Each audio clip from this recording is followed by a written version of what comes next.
Hello everyone, this is Lucy Brigham, and today I'll be reading to you The Adventures of Captain Underpants. I actually do have the 25 and a half anniversary edition, which I will be reading from, and for you guys to follow along, I have the ebook of the original full color version. Alright, so let me get my 25 and a half anniversary edition in, and let me move ya over. And let's get to it. Chapter 1. George and Harold. Meet George Beard and Harold Hutchins. George is the kid on the left with the tie and a flat top. Harold is the one on the right with the t-shirt and the bad haircut. Remember that now. George and Harold were best friends. They had a lot in common. They lived right next door to each other, and they were both in the same 4th grade class at Jerome Horrocks Elementary School. George and Harold were usually responsible kids. Whenever anything bad happened, George and Harold were usually responsible. But don't get the wrong idea about these two. George and Harold were actually very nice boys. No matter what everybody else thought, they were good, sweet, and lovable. Well, okay, maybe they weren't so sweet and lovable, but they were good nonetheless. It's just that George and Harold each had a silly streak, a mile long. Usually that silly streak was hard to control. Sometimes it got them into trouble. And once it got them into big, big trouble. But before I can tell you that story, I have to tell you this story. Chapter 2. Treehouse Comics, Inc. After a hard day of crackling jokes, pulling pranks, and causing mayhem at school, George and Harold liked to rush to the old treehouse in George's backyard. Inside the treehouse were 2 big old fluffy chairs, a table, a cupboard crammed with junk food, and a padlocked crate filled with pencils, pens, and stacks of paper. Now, Harold loved to draw, and George loved to make up stories. And together the 2 boys spent hours and hours writing and drawing their very own comic books. Over the years, they had created hundreds of their own comics starring dozens of their own superheroes. First there was Dog Man, then came Timmy the Talking Toilet, and who could forget the amazing Cow Lady? But the all-time greatest superhero they ever made up had to be the amazing Captain Underpants. George came up with the idea. Most superheroes look like they're flying around in their underwear, he said. Well, this guy actually is flying around in his underwear. The 2 boys laughed and laughed. Yeah, said Harold, he could fight with Reggie power. George and Harold spent entire afternoons writing and drawing the comic adventures of Captain Underpants. He was their coolest superhero ever. Luckily for the boys, the secretary at Jerome Horrocks Elementary School was much too busy to keep an eye on the copy machine, so whenever they got a chance, George and Harold would sneak into the office and run off several hundred copies of their latest Captain Underpants adventures. After school, they sold their homemade comics on the playground for 50 cents each. Chapter 3. The Adventures of Captain Underpants, written by George Beard, cartoons by Harold Hutchins. The Really Cool Adventures of Captain Underpants, written by George Beard, drawn by Harold Hutchins. It was a time of darkness and despair for planet Earth. Bad guys had taken over the streets, and all the superheroes in the world were too old to fight evil. Hey, ha ha! Then along came a new and approved extra-strength superhero. Tra-la-la! Look up in the sky! It's a bird! It's a plane! It's an egg-salad sandwich! No way! It's Captain Underpants! Captain Underpants was faster than a speeding wasteland. Zoom! More powerful than Baxter's shorts, and able to leap tall buildings without getting a wedgie. Tra-la-la! Night and day, Captain Underpants watched over the city, fighting for truth, justice, and all that is pre-shrunken cottony. Meanwhile, at a nearby elementary school, It was Stinky Taco Surprise Day at the cafeteria. Oops. Everybody hated it so much, they all threw it away. Soon the cafeteria food came to life. I am the inedible hunk. The monster ran around the school, eating everything in sight. Munch. Help! The edible Hulk just ate up 15 folding chairs and the gym teacher. Oh no! Not folding chairs. This looks like a job for True-la-la, Captain Underpants. Captain Underpants shot lots of underwear at the monster, but it didn't do any good. Zip! Munch, munch. So Captain Underpants took off running. The Annabelle Hunk chased him. Help! And chased him. And chased him. Finally, the Edible Hunk got too tired and thirsty to chase Captain Underpants. How about a nice drink of water? So the monster took a long drink from a shiny white bowl. Gulp, gulp. When suddenly, flush! Hooray for Captain Underpants! And so the inedible hunk got flushed away and was never heard from again. Tra-la-la! The end. Don't miss our next exciting adventure, Captain Underpants and the Attack of the Talking Toilets, coming soon to our playground near you from Treehouse Comics Inc. Do-do-do! Chapter 4, Mean Old Mr. Krupp. Do you see that old guy looking out the window up there? That's Mr. Krupp, the principal. Now, Mr. Krupp was the meanest, sourest old principal in the whole history of Jerome Horrocks Elementary School. He hated laughter and singing. He hated the children playing at recess. In fact, he hated children altogether. And guess which two children Mr. Krupp hated most of all? If you guessed George and Harold, you're right. Mr. Krupp hated George and Harold. He hated their pranks and their wisecracks. He hated their silly attitudes and their constant giggling. And he especially hated those awful Captain Underpants comic books. I'm going to get those boys one day, Mr. Krupp followed. One day. Very, very soon. Chapter 5. One day, very, very soon. Remember when I said that George and Harold's silly streak got them into big, big trouble once? Well, this is the story of how that happened, and how some huge pranks and a little blackmail turned their principal into the coolest superhero of all time. It was the day of the big football game between the Horrocks Knuckleheads and the Stubbleville Stinkbugs. The bleachers were filled with fans. Jerome Horrocks Elementary. See our big football game today. The cheerleaders ran onto the field and shook their pom-poms over their heads. A fine black dust drifted out of their pom-poms and settled all around them. "Give me a K!" shouted the cheerleaders. "K!" repeated the fans. "Give me an N!" shouted the cheerleaders. "N!" repeated the fans.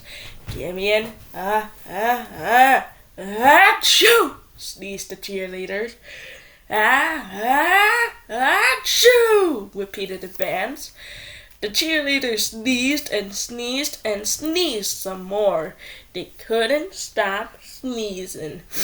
"Hey!" shouted a fan in the bleachers. "Somebody sprinkled black pepper onto the cheerleaders' pom-poms. I wonder who did that?" asked another fan. The cheerleaders stumbled off the field, sneezing and dripping with mucus as the marching band members took their places. But when the band began to play, steady streams of bubble began blowing out of their instruments. Bubbles were everywhere. Up and down the field, the marching band slipped and slid, leaving behind a thick trail of wet, bubbly foam. "Hey!" shouted a fan in the bleachers. "Somebody poured bubble bath into the marching band's instruments." "I wonder who did that?" asked another fan. Soon the football team took the field. The knuckleheads kicked the ball. Up, up, up went the ball. Higher and higher it went. The ball sailed into the clouds and kept right on going until nobody could see it anymore. "Hey!" shouted the fan in the bleachers. "Somebody filled a game ball with helium." "I wonder who did that?" asked another fan. But the missing ball didn't make any difference because at that moment the knuckleheads were rolling around the field, scratching and itching like crazy. "Hey!" shouted the coach. "Somebody replaced our deep-heating muscle rub lotion with Mr. Prankster's extra scorching itching cream. We wonder who did that," shouted the fans in the bleachers. The whole afternoon went on much the same way, with people shouting everything from, "Hey, somebody put sea monkeys in the lemonade," to, "Hey, somebody glued all of the bathroom shorts shut." Before long, most of the fans in the bleachers had gotten up and left. The big game has been forbidden, and everyone in the entire school was miserable. Everyone, that is, except for the two giggling boys crouching in the shadows beneath the bleachers. "Those were our best pranks yet," laughed Harold. "Yep," chuckled George. "They'll be hard to top, that's for sure. I just hope we don't get busted for this," said Harold. "Don't worry," said George. "We covered our tracks really well. There's no way we'll get busted." Chapter 6. Busted. The next day at school, an announcement came over the loudspeakers. "George Beard and Harold Hutchins, please report to Principal Krupp's office at once." "Uh-oh," said Harold. "I don't like the sound of that." "Don't worry," said George. "They can't prove anything."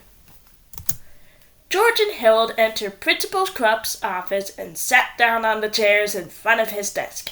The two boys had been in this office together countless times before, but this time was different. Mr. Krupp was smiling.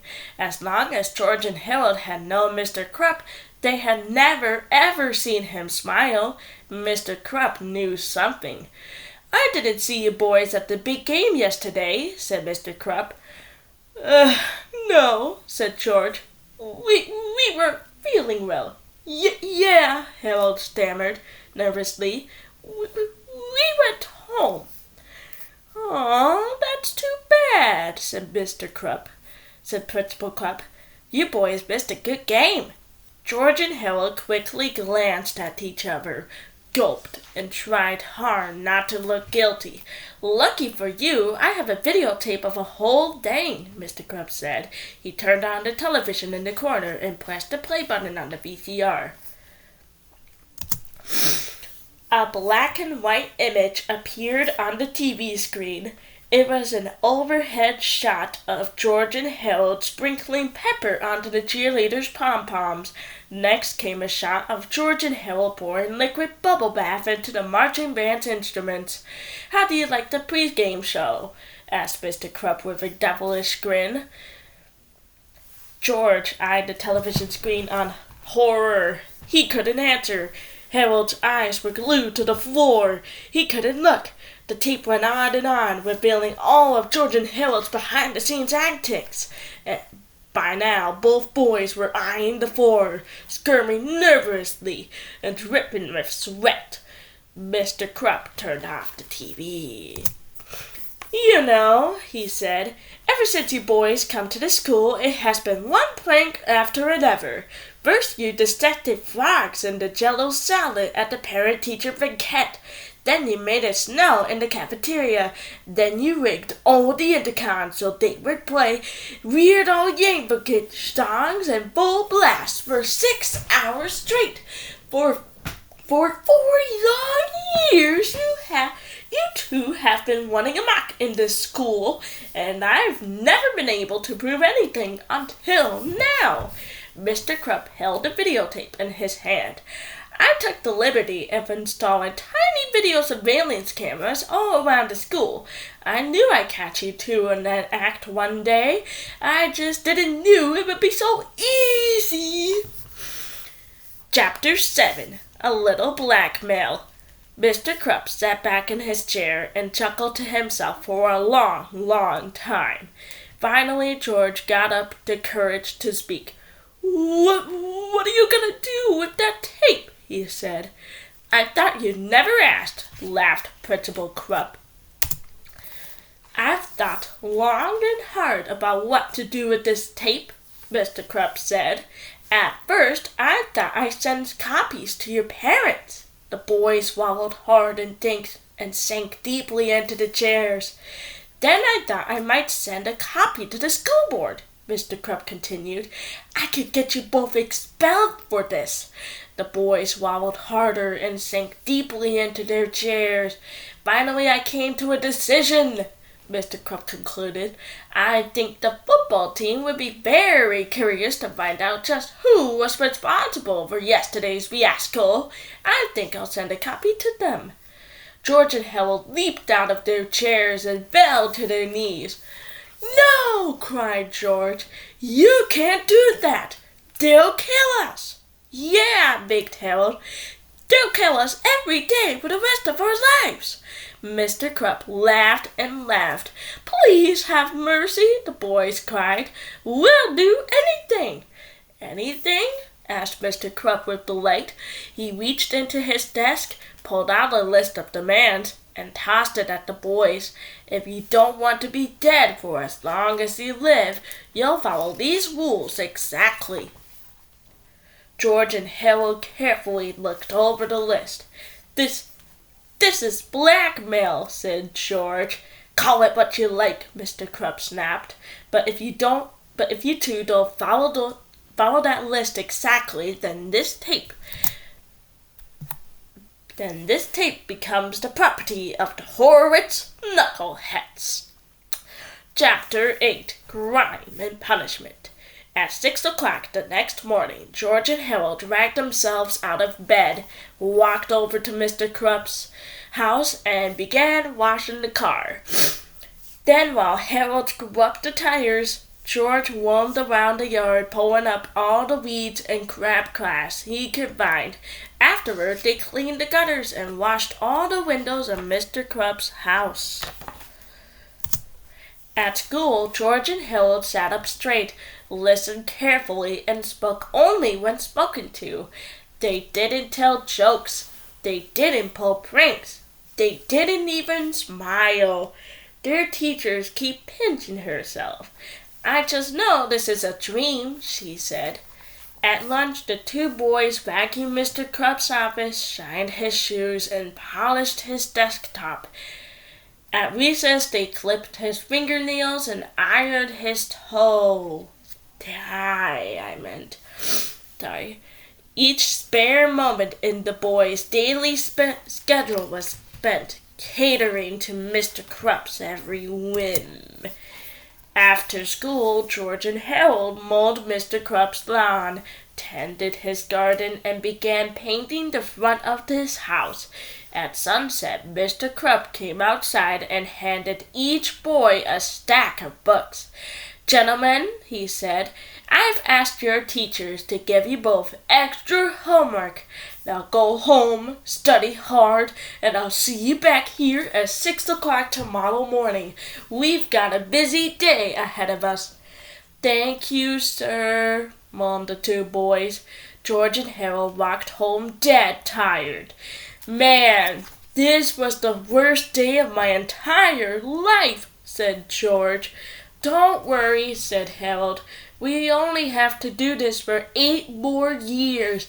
Then we can move away to some far-off land where they'll never find us. Maybe Antarctica? I've got a better idea, said George. He took a piece of paper out of his pocket and handed it to Harold. It was an old magazine ad for the 3D Hypnowing. How's this going to help us? Asked Harold. All we gotta do is hypnotize Mr. Krupp, said George. We'll make him give us the video and forget this whole mess ever happened. That's a great idea, said Harold. And the best part is that we only have to wait 4 to 6 weeks for liberty. Chapter 9. 4 to 6 weeks later. After 4 to 6 weeks of back-breaking labor, grueling homework assignments, and humiliating good behavior at school, a package arrived in George's mailbox from the Little Wise Guys Novelty Company. It was the 3D Hypno-Wing. "Hallelujah!" cried George. "It's everything I ever hoped for." Let me see," said Harold. "Don't look directly at it," warned George. "You don't want to get hypnotized, do you?" "Do you really think it will work?" asked Harold. Do you really think we can amaze our friends, control our enemies, and rule the world just like the ad says?" "It better work," said George, "or else we just wasted $4 whole bucks." Chapter 10. The 3D Hypno-Wing. The next morning, George and Harold didn't arrive early at Mr. Krupp's house to wash his car and reshingle his roof. In fact, they were a little late getting to school. When they finally showed up, Mr. Krupp was standing at the front door, waiting for them, and boy was he mad. Mr. Krupp escorted the boys into his office and slammed the door. "All right, where were you two this morning?" he growled. "We wanted to come over to your house," said George, "but we were busy trying to figure out the secret of this ring." "What ring?" snapped Mr. Krupp. George held up his hand and showed the ring to Mr. Krupp. "It's got one of those weird patterns on it," said Harold, "and if you stare at it long enough, a picture appears." "Well, hold it still," snarled Mr. Krupp. "I can't see that darn thing." "I have to move it back and forth," said George, "or else it won't work." Mr. Krupp's eyes followed the ring back and forth, back and forth, back and forth, and back and forth. "You have to dare deeper into the ring," said Harold. "Deeper, deeper, deeper, deeper." "You are getting sleepy," said George. "Very sleepy." Mr. Krupp's eyelids began to droop. "I'm so sleepy," he mumbled.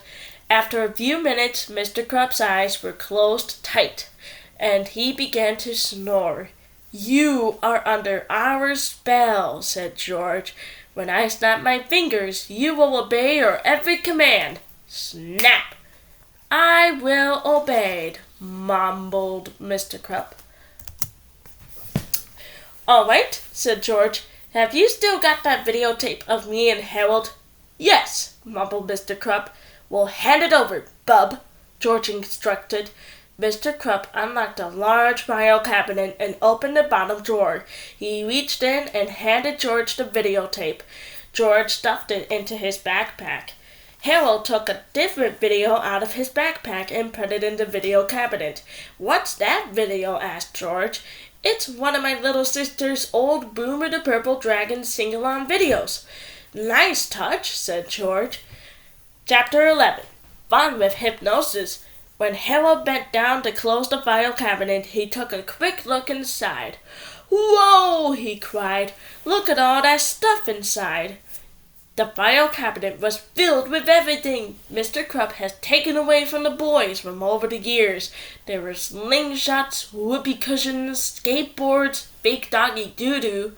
You name it, it was in there. "Look at this!" cried George. "A big stack of Captain Underpants comic. He's got every issue," said Harold. For hours, the two boys sat on the floor, laughing and reading their comics. Finally, George looked up at the clock. "Yikes," he said. "It's almost lunchtime. We better clean up this mess and get to class." The George looked up at their principal, who had been standing behind them at the trance all morning. "Gee, I almost forgot about Mr. Krupp," said Harold.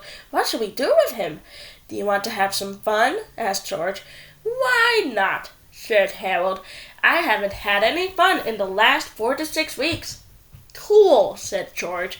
He walked up to Mr. Krupp and snapped his fingers. Snap! "You are a chicken," he said.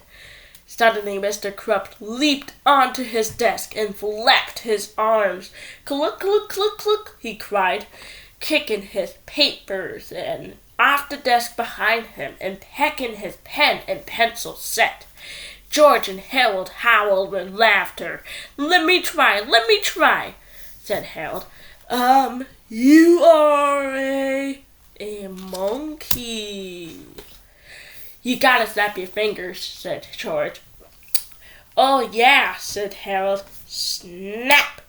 You are a monkey. Suddenly Mr. Krupp sprang off his desk and began swinging from the forensic light fixtures. "Oh, oh, oh, oh, oh, oh," he shrieked, leaping from one side of the worm to the other. George and Harold laughed so hard they almost cried. My turn, said George. Let me see. What should we turn him into next? I know, Harold said, holding up a Captain Underpants comic. Let's turn him into Captain Underpants. Good idea, said George. Snap!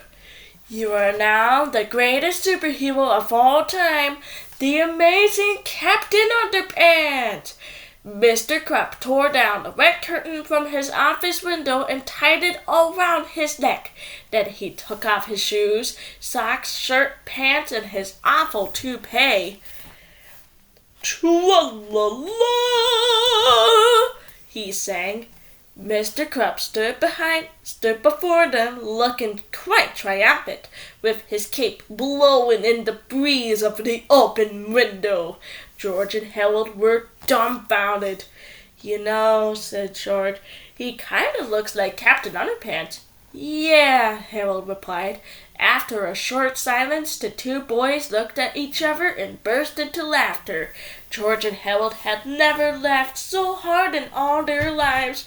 Tears ran down their faces as they rolled across the floor, shrieking in hysterics. After a while, George pulled himself up from the floor for another look. Hey, George cried. Where'd he go? Chapter 12. Out the window. George and Harold dashed to the window and looked out.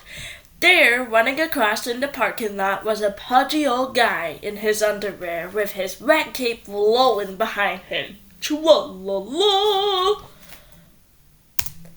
Mr. Krupp, come back! Shouted Harold. He won't answer to that, said George. He thinks he's Captain Underpants now.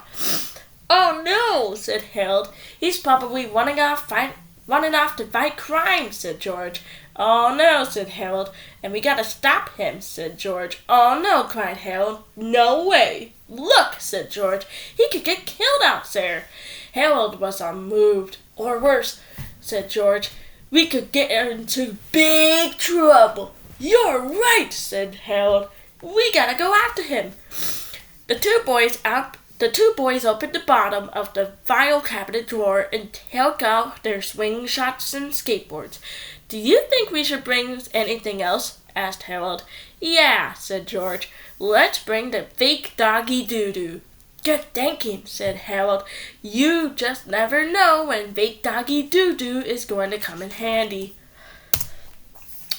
Harold stuffed Mr. Krupp's clothes, shoes, and toupee into his backpack.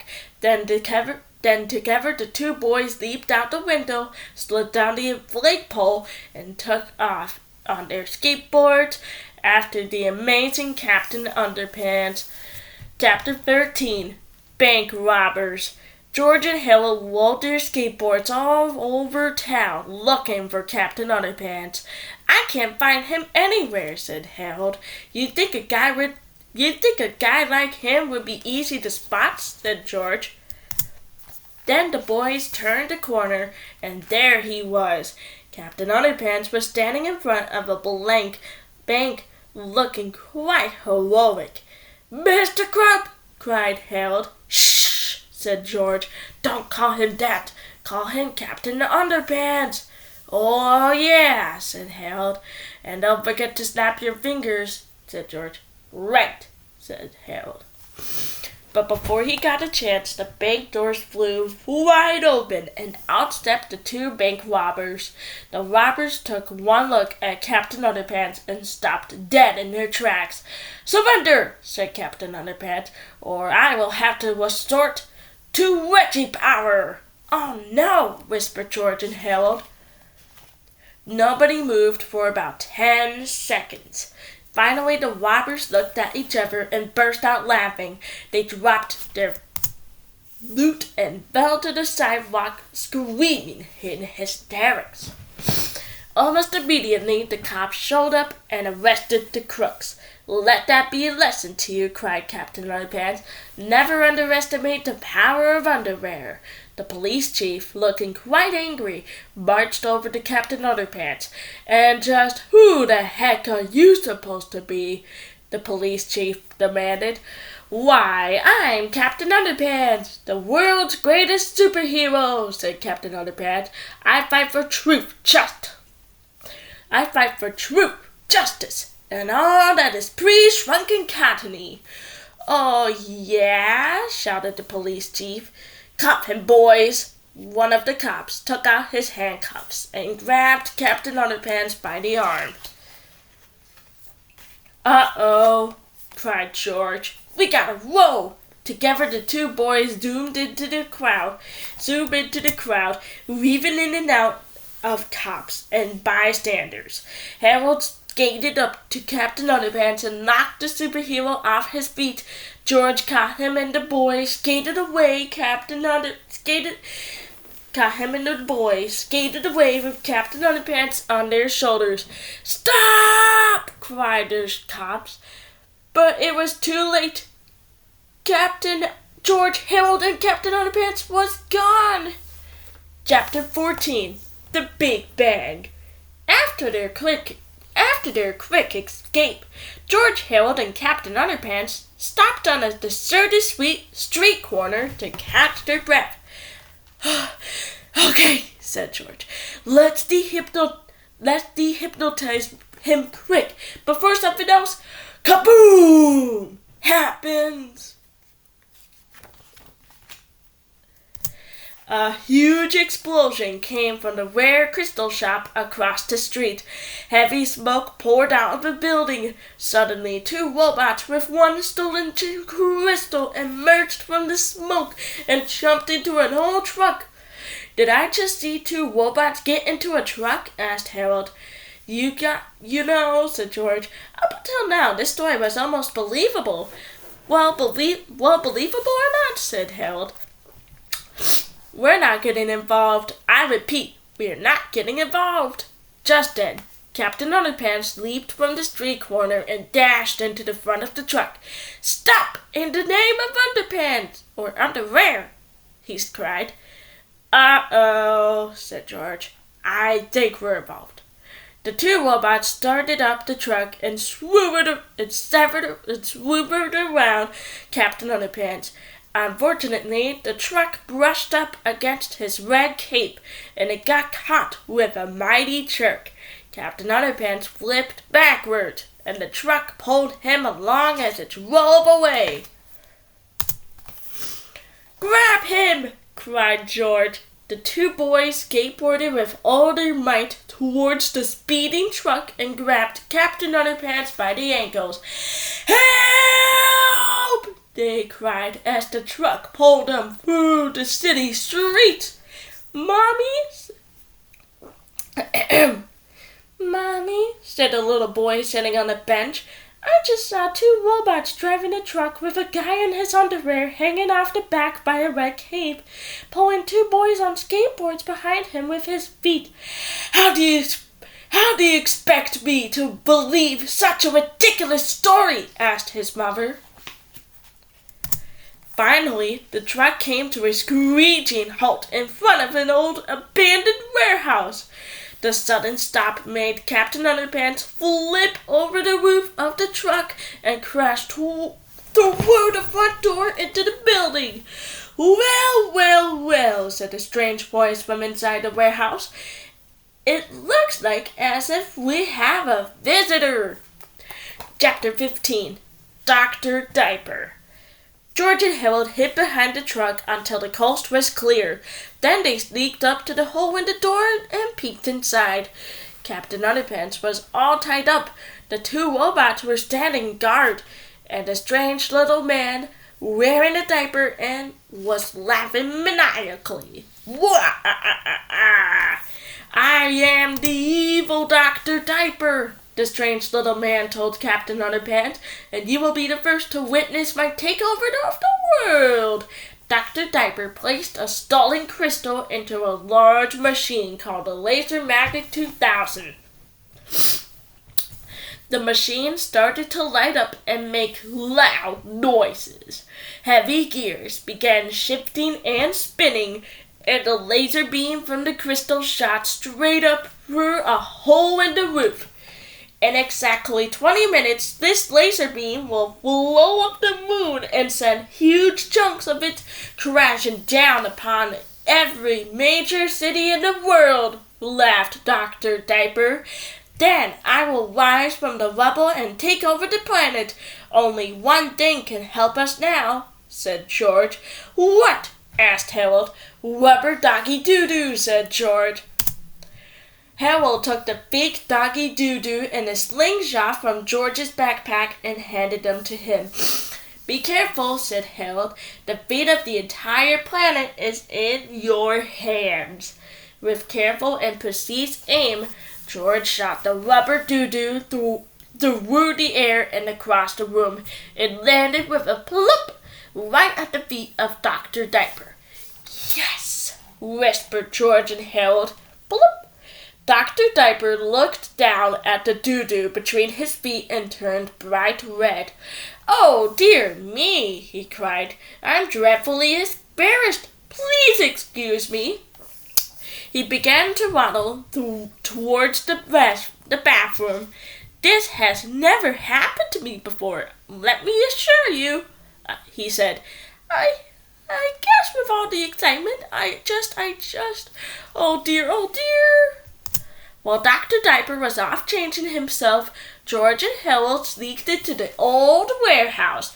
Immediately, the robots detected the boys and began marching towards them. Destroy the intruders, said the robots. Destroy the intruders. George and Harold screamed and ran to the back of the warehouse. Luckily, George found two old boards and gave one of them to Harold. We're not going to have to resort to incredibly graphic violence, are we? Asked Harold. I sure hope not, said George. Chapter 16. The Incredibly Graphic Violence Chapter in Flip-O-Wama. Registered trademark. Warning. The following chapter contains graphic scenes showing two boys beating the tar out of a couple of robots. If you have high blood pressure or if you faint at the sight of motor oil, we strongly urge you to take better care of yourself and stop crying being such a baby. Introducing Flip-O-Wama, or in an ebook edition, Flippy-Wama. Or in the audiobook editions, we do what's called Sound-O-Wama. As everybody knows, nothing enhances silly action sequences more than really cheesy animation, and so for the first time in history of great literature, we proudly bring you the latest in cheesy animation technology, the art of Flip-O-Wama, or Flippy-Wama, or Sound-O-Wama, for those listening to the audiobooks. Flip-O-Wama 1. Robot Rampage.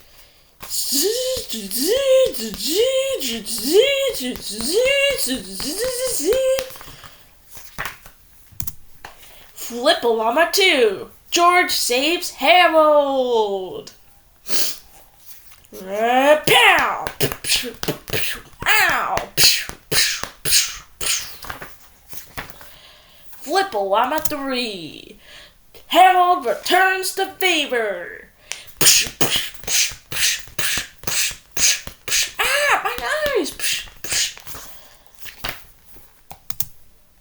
Flip-O-Wama 4. Mixed nuts and bolts.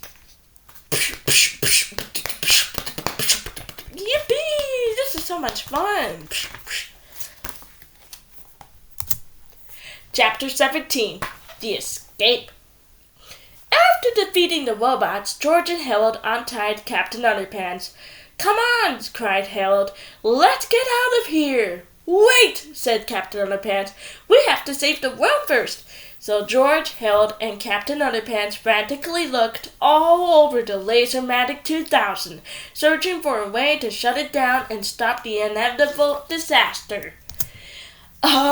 Said Harold. "I think this might be the lever we want." He pulled the self-destruct lever with all his might. Suddenly, the Lasermatic 2000 began to sputter and shake. Suddenly, the Lasermatic 2000 began to sputter and shake.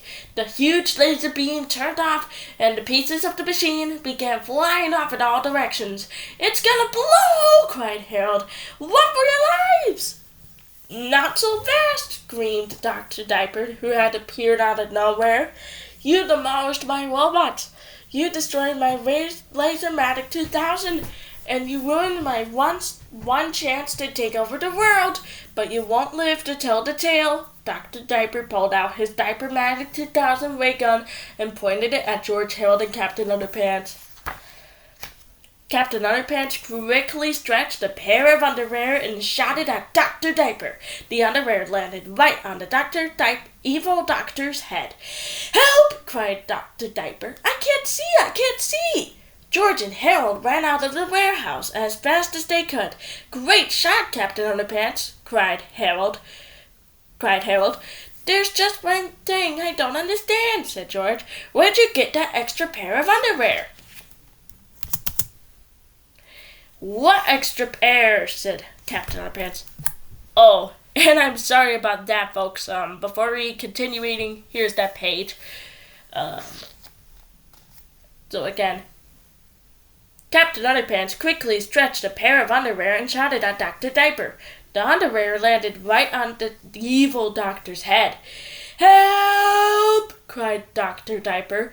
"I can't see! I can't see!" Snap! George and Harold ran out of the warehouse as fast as they could. "Great shot, Captain Underpants!" cried Harold. "There's just one thing I don't understand," said George. "Where'd you get the extra pair of underwear?" Now there's page 100. "What extra pair?" said Captain Underpants. Keep it down. Okay. Sorry, little error here, but let's keep going. "What extra pair?" said Captain Underpants. "Never mind that," cried George. "Let's just get out of here before that Lasermatic 2000 thing kaboom, explodes." The Lasermatic 2000 blew up, tearing apart the old warehouse. It sent flaming shards of red-hot metal in every direction. Fire fell from the skies around our heroes, and the earth began to crumble beneath their feet. "Oh no!" cried Harold. "We're doomed!" Chapter 18. To make a long story short, they got away. Chapter 19. Back to school. George, Harold, and Captain Underpants made a quick stop outside the police station. They tied Dr. Diaper to a lamppost and attached a note to him. "There," said Captain Underpants. "That ought to explain everything." Then George and Harold led Captain Underpants back to Jerome Horrocks Elementary School. Sorry, runny nose, but Why are we going here?" asked Captain Underpants. "Well," said George, "you have to do some undercover work here." "Yeah," said Harold, reaching into his backpack. "Put these clothes on, and make it snappy." "Don't forget your hair," said George. Captain Underpants quickly got dressed behind some bushes. "Well, how do I look?"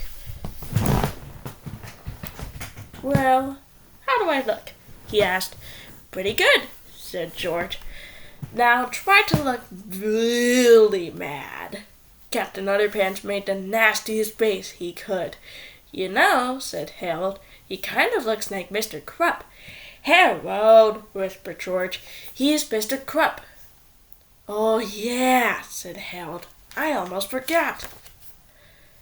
Before long, they all went back inside Mr. Krupp's office. "Okay, Captain Underpants," said George. "You are now Mr. Krupp." "Snap your fingers," whispered Harold. "Oh, yeah," said George. "Snap.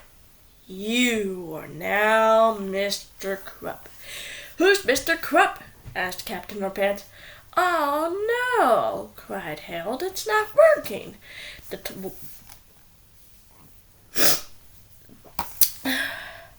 The boys tried again and again to dehypnotize Captain Underpants, but nothing seemed to work. Said Harold. "Let me see the instruction manual for that ring." George checked his pants pocket. Said George. "I think I had lost it." "You what?" cried Harold. The two boys searched frantically through the office, but the 3D Hypno-Ring instruction manual was nowhere to be found. "Never mind," said George. "I have an idea." He removed the flowers from a large vase in the corner. Then he poured out all the water over Captain Underpants' head. "What did you do that for?" cried Harold. "I saw him do this in a cartoon once," said George. "So this gotta work." After a few moments, Mr. Krupp slowly came to. "What's going on here?" he demanded. "And why am I all wet?" George and Harold had never been so glad to see Mr. Krupp in all their lives. "I'm so happy you could cry. I could cry," said Harold. "Well, you're gonna cry when I give that videotape to the football team," shouted Mr. Krupp. "I've had it with you two." Principal Krupp took that videotape out of his file cabinet. "You boys are dead meat," he sneered. He stormed out of his office with the video and headed towards the gym. George and Harold smiled. Wait till the football team sees that video," said Harold. "Yeah," said George. "I sure do hope they like singing Purple Dragons." "Hey, look," said George. "I found the 3D Hypno-Ring instruction manual. It was in my shirt pocket, not my pants pocket." "Well, throw that thing away," said Harold. "We'll never need it again." "I sure hope not," said George. Chapter 20. The End. La la la la la, we love Boom la la. Things at Jerome Horwitz Elementary School were never quite the same after that fateful day. The football team enjoyed Mr. Krupp's video so much that they changed their name from the Knuckleheads to the Purple Dragon Sing-Along Friends. The name change didn't go over too well with the fans, but hey, who's going to argue with a bunch of linebackers? George and Harold went back to their old ways, pulling pranks, crackling jokes, and making new comic books. They have to keep an eye on Mr. Krupp, though, because for some strange reason, every time he heard the sound of fingers snapping, snap, Principal Krupp turned back into you know who. "Oh no!" cried Harold. "Here we go again," said George. The origin of Captain Underpants. Dave Pelkey created Captain Underpants when he was 8 years old. It all happened back in 1974 when Dave was a second grader in St. John's Lutheran School in Ohio. It might not be a surprise to you to know that Dave Pelkey was the class clown back in the second grade. He was also the class artist. Whenever Dave got the chance, he would draw funny pictures to make his friends laugh. Dave also folded sheets of paper in half to make his own flipallamas, which depicted ridiculous scenes of mayhem. He and his friends called them flip actions like back then. Like George and Harold, Dave Pelkey even made his own comic books. All of these things were seen as great distractions and annoyances by Dave Cranker's teacher, Miss Rivel. cantankerous. It was this very teacher, however, who inevitably gave Dave the idea for Captain Underpants. One day, Miss Ribble was talking to the class, and she happened to use the word underwear. Everyone in Dave's class immediately began to laugh. This irritated Dave's teacher, and she got very angry. She scolded the children, saying, "Underwear is not funny." This only makes the class laugh even harder. At that moment, Dave Pilkey had an epiphany. He realized that underpants was a very powerful thing. Just a mere mention of it could make everyone laugh. That day, Dave Pilkey drew his very first drawing of a caped hero named Captain Underpants. Dave's drawing was an immediate hit with his classmates. Miss Ribble, however, was not amused. She immediately tore up Dave's drawing and sent him out into the hallway. Dave Pilkey was no stranger to spending time in the hallway. Dave got banished to the hallway almost every day. Usually he spent his time sneaking up and down the corridors, changing letters on all the bulletin boards around so that they spelled out, "Mr. Pilkey, out!" Spelled out ridiculous things. It wasn't long before Miss Ribble got wise to Dave's hallway shenanigans and moved a spare desk out there so he would stay put. Usually Dave just drew silly pictures while he sat at his hallway desk. But on the day of Dave's great epiphany, he was inspired. He began making a comic book about his underwear-clad hero. Captain Underpants flew into actions on the pages of Dave's story, defeating terrible monsters, rescuing innocent children, and saving the world in crazy flip action scenes. When Dave was finally allowed back into the classroom, he brought his comic book in with him. It didn't take long before Captain Underpants' first adventure began causing outbursts of laughter and hysteria. Miss Ribble seized Dave's comic, ripped it up, and told him he'd better straighten up. "You can't spend the rest of your life making silly books," he told him. Despite his teacher's admonishments, Dave Pilkey did indeed continue making silly books. In fact, Dave got his very first silly book published when he was still in college. After he graduated, Dave wrote and illustrated many silly books about dogs, cats, mice, dragons, and dumb buddies. When he wasn't making books, Dave visited hundreds of schools and libraries and talked with children about his experiences as an author. Every time Dave spoke, he would draw a giant picture of Captain Underpants, which made the children laugh hysterically. At the end of his presentations, kids would always ask Dave the same question: "Are you ever going to make a book about Captain Underpants?" "I don't know," Dave would reply. "Do you think I should?" The answer was always a resounding, roof-raising scream of "Yes!" So, in 1996, Dave Pilkey began writing a drawing the book you are holding in your hands right now. Dave wanted to include as much of his own childhood possible in this book, so he based George and Harold on himself. Like Dave, George and Harold are class clowns and class artists. They make comics, they switch letters around on signs, and they are always getting in trouble with the teachers and principal for one thing or another. And of course, their action scenes were always presented in Flippy-Wama/Soundorama. Fun facts. Fun fact number 1, George and Harold got their names from 2 famous children's books that Dave Pilkey loved as a child: Curious George and Harold and the Purple Crayon. And then I will let you read the rest of the fun facts by pausing this video and read the rest. And that's it. That is the sampler for The Adventures of Captain Underpants. For now, this is Lucy Bregaman, over and out.